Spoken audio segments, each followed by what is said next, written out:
What is going on, mi familia, mi gente, my village people and their concubines? I hope you all are doing well. So I've been trying to be more consistent on YouTube. You know, give your girl, you know what I'm saying? Give your girl a little thumbs up.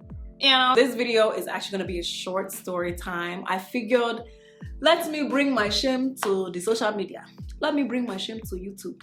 Everybody else is bringing their own shame. So me too, I can bring mine. Let us be shameless together. And let's be a shameless nation and community. Okay? Now, I will say though, if you are somebody that's super sensitive, I guess you can log off. You know, you people on social media, every small thing, you are crying social justice warrior. So please, if you are a sensitive savannah, please, and you don't have to watch. But this story time does include, you know, me making fun of somebody and repercussions. So, you know, if you feel like, oh, that's bullying, okay, then let it be that. Let it be that. Okay? This video is going to be about how I made fun of somebody. Okay, I picked the wrong one and I received instant karma. So let's get into it. At this time, I was about 13, I was like 13, 14. Yeah, I was about that time. And I was going to this church in Houston. It was a Nigerian church. So they would have like this 3-day revival weekend. They would invite this preacher from Kenya. At this time, you know, I'm a kid, you know, your parents force you to go to church. You're just like, okay, you link up with your church friends. And I remember, now this wasn't my first year going to that event. They would do this every year. So there was this girl, she would come in, but she did not go to the church. Her mom would bring her in every time this pastor would come into town. So I'm guessing they went to another church, but then whenever this pastor came to town, they would come and visit because the church had a decent amount of members, but when this pastor came, it was packed. Because I remember she would have like a coat on. And you know, Houston is not really a cold city unless it's like maybe November. So I want to say it was around that time. So scratch August. And so she would just kind of like, she would just stare. Would not say a word. All right, if you hear somebody singing in the background, like that is Medellin for you. I'll try to block it out as much as I can. Now, looking back, I've always had the gift of, you know, humor. I didn't really even notice it until like my 20s. I was like, oh wow, you know, I've been cracking jokes for a long time. But see, back then it wasn't, you know, it wasn't really used for good. Now, you know, I do still roast people from time to time, but back then, I'm not even gonna lie to you, I was kind of mean.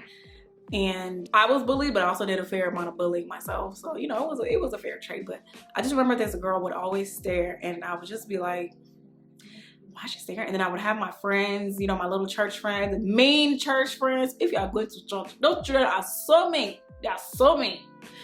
And we'd just be like, girl, why is she staring? Or just be, you know, like, she's like, why is she staring at us? Looking at her, she looked fine, but she never spoke and she would just stare. So I was like, she's weird. I was like, she's weird. Girl, I don't know. You know, doing stuff like that.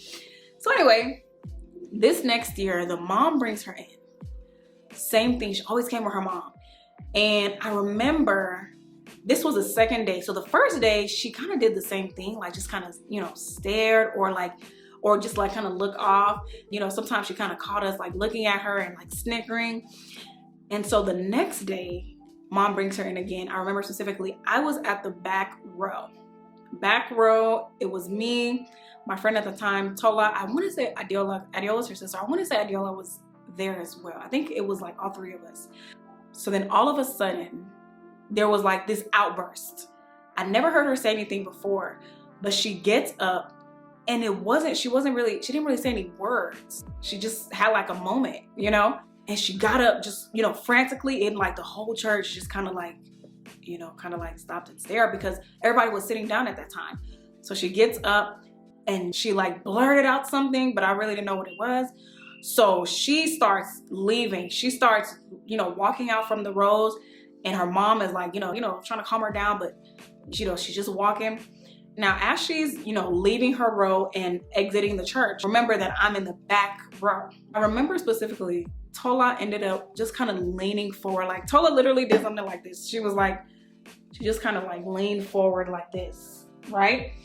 And so Tola is like, you know, kind of leaning forward.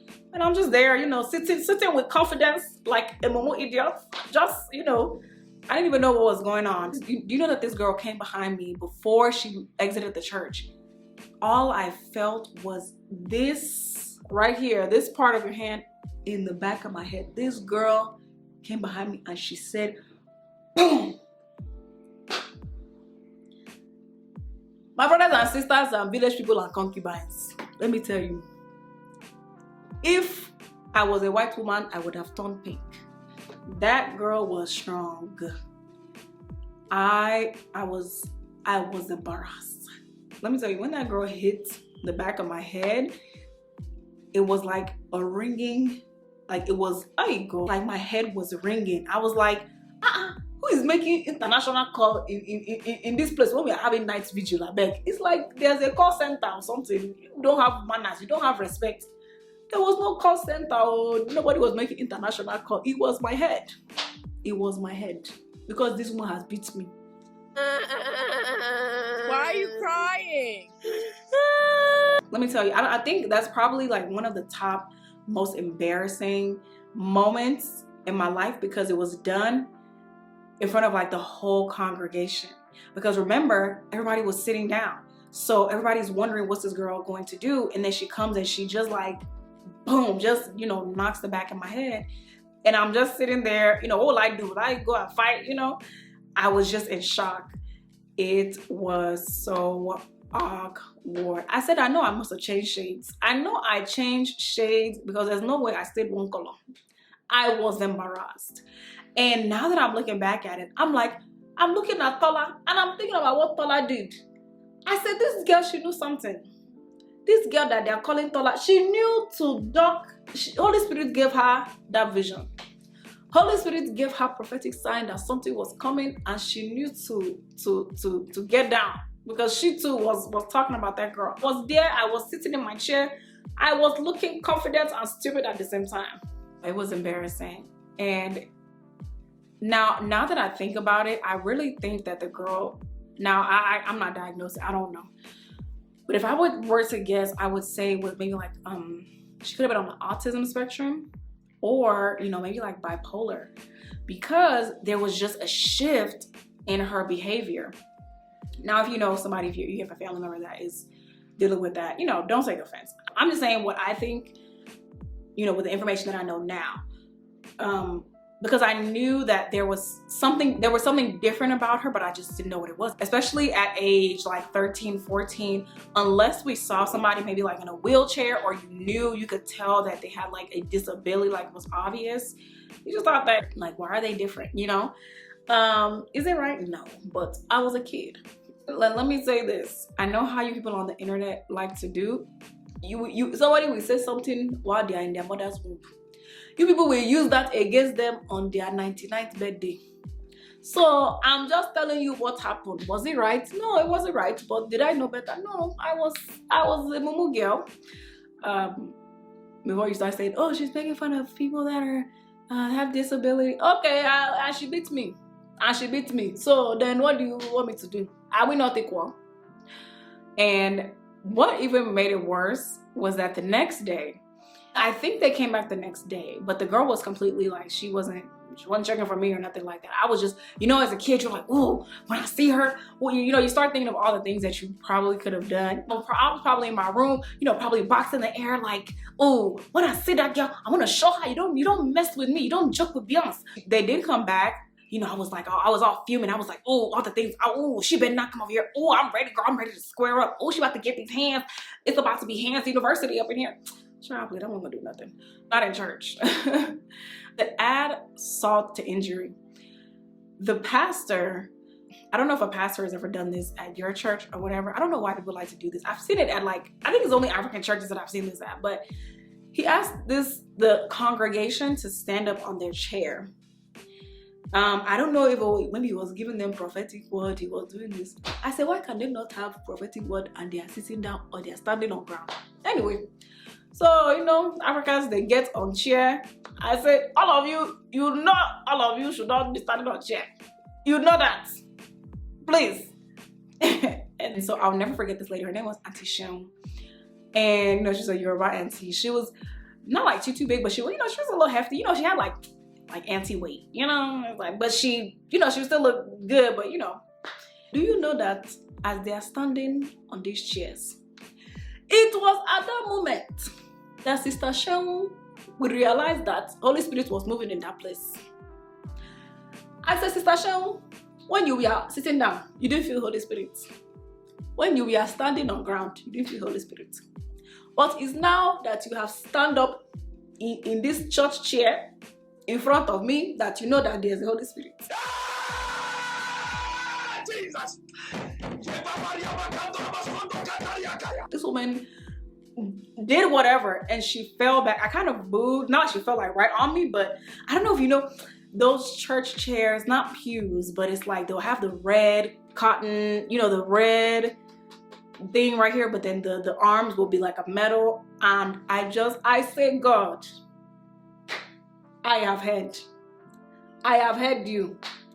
Shebi, you say I should not talk about this girl, and this girl came and beat me. I have heard. That one is number one. Now, then number two, Sister Shaun, this is the day she decides she wants to do skydiving technique on me. I said, God, I've heard. You don't have to give me double portion. Okay, one is enough. I said, God, please, am I not your servant? Oh, if I'm your servant, if you love me, please, no more pain and suffering. No more shame. God, allow me to be shameless. God, please, you will release me from this Shonda Rhimes series of shame, because it's like it's never ending. My dear, I've seen things. It's only because of God. You know what? You know, sometimes I think about the way my back could be paining me. I said, maybe it's that woman. Maybe it's Sister Shaun. The woman really, she bruised me. I've seen things. I've seen things. Listen, more of the story is, please teach your children to, if somebody is different, I beg, be careful, because you don't know who has fighting power. But like I said, don't take this video and be like, oh, she made fun of. Listen, I'm a changed woman. I have earned my stripes. I have received my flogging. Okay? That revival weekend, it showed me Pepe. It really showed me Shege Jaguar. So, please, I have learned.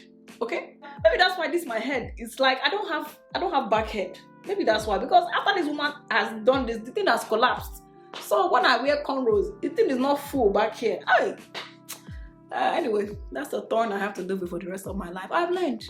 But anyway, guys, feel free to leave a comment below talking about my shame. What is your own shame? Share your shame in the comment section. Let us be shameless together. Let's create a nation of shameless individuals.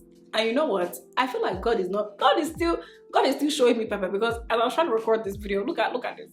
Look at this. I'm sorry. Yeah. Sorry, oh God, sorry. I've said it. Please. Anyway, y'all. I'll see you in the next video. Bye.